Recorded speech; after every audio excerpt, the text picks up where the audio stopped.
May we call in any announcements from different sections and divisions, ma'am, sir? Acknowledging the presence of our admin division president superintendent. To our regional director, sir, our chief superintendent, Romel C. Trajo, sir. To our ARGA, sir, our RCS, fellow public servants, good morning. For the administrative announcement, it has been observed na only 60 to 70% are attending flag raising ceremony or mag-ani sa office, dili gid complete. So starting from today, we will be checking the attendance randomly. So division chief, take charge sa inyong personnel. Number 2, kaning ato ang duty guard, no, duty details.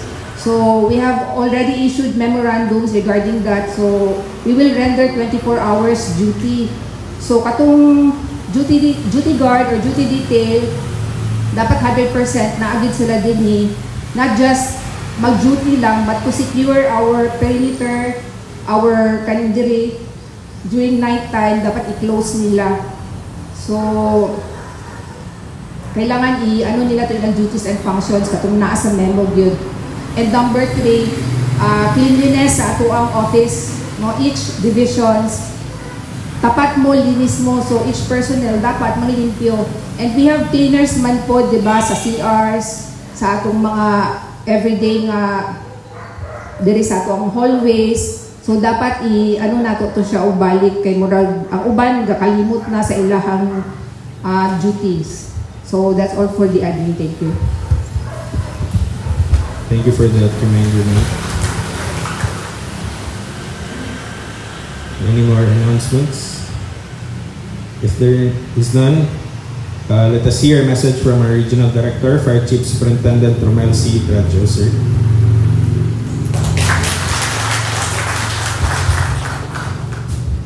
Good morning.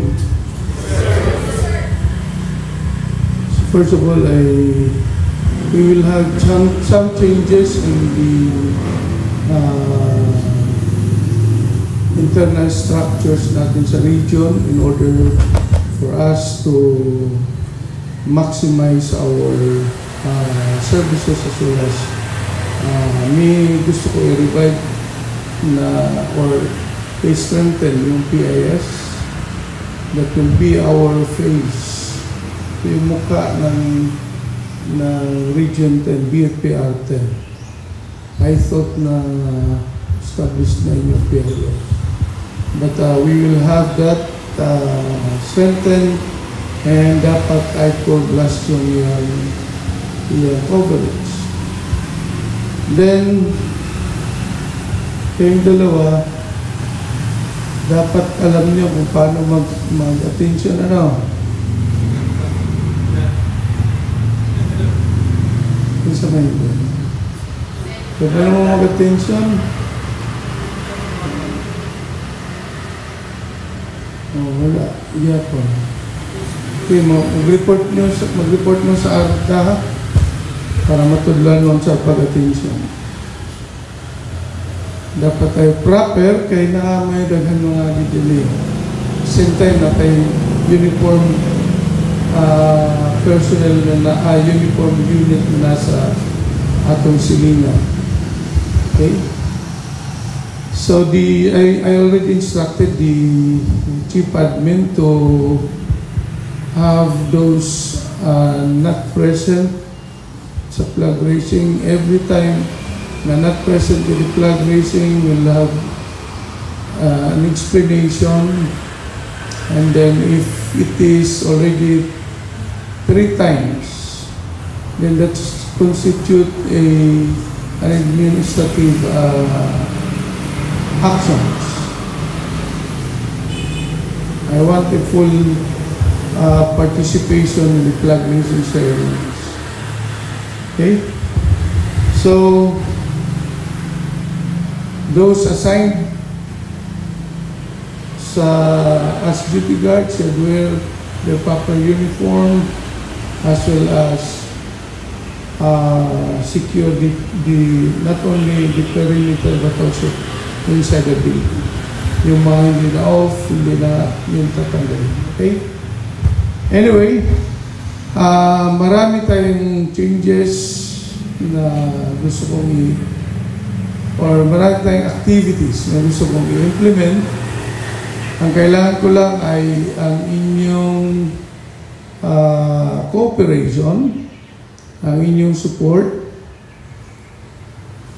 Though I do not solicit from it, but I demand it. Pero still ay ako mong gipakiusapan, and those who cannot cope up, then let the regional RCS will deal with it. Okay? Ang activity, internal as well as yung iba pang mga imona to din sa office na ito. Gone are the days nga permanente lang ta maglingkod sa atong opisina. Na yung mga activities na yung we have to reach out also those in the provinces. Okay?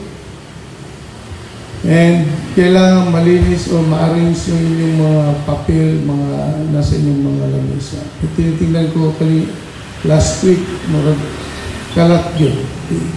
Maayos sa regional office. Okay, I think yun lang sa video for now. Basta wear your uniform properly and yung cleanliness in yung offices. Thank you very much. Thank you for the reminder, sir. Let us now sing with honor and pride the BFP hymn.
That concludes our traditional Monday flag raising ceremony. This has been your host, FO1 Marcande Obale. Thank you and let's have a safe and productive week ahead.